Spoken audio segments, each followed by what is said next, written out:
प्रतिबिंब जनमानसांचे। लोंढे साहेब एक मिनिट, एक महत्वाची घटना आहे, 1 मिनिट 2 मिनिटात संपवतो।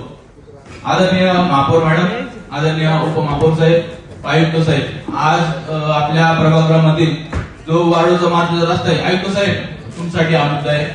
जो आपला वाळूचा मार्गाचा रस्ता आहे तिथे जी आपली महानगरपालिकेची जी जागा आहे साहेब, तिथं जो आपला कचरा साठला जातो, तिथं त्या ठिकाणी साहेब 6 महिन्यापूर्वीचा कचरा तो साठलेला होता। तिथं आज सकाळी आपल्या कर्मचाऱ्यांच्या माध्यमातून तो पेटवण्यात आला।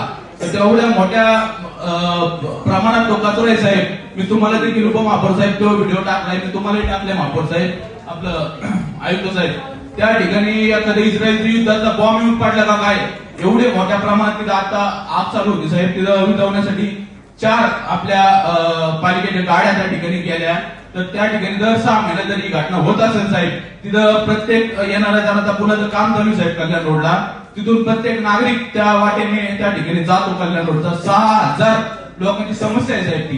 त्या ठिकाणी तुम्हाला फोन केला, तुम्ही सांगता साहेब की तिथं नागरिक वस्ती नाही, तिथं 350 घर आहेत साहेब, तिथं 1200 लोक तिथं आसपास राहतात साहेब, आणि तिथून आता रहदारी चालू असल्यामुळे त्या ठिकाणी 6000 लोक तिथून येण्या जाण्याचे त्या ठिकाणी वाट आहे साहेब। तर त्या ठिकाणी तिथं त्या कचऱ्याचं त्या ठिकाणी आता जी समस्या आहे ती बंद करावी साहेब, आपल्या विनंती आहे।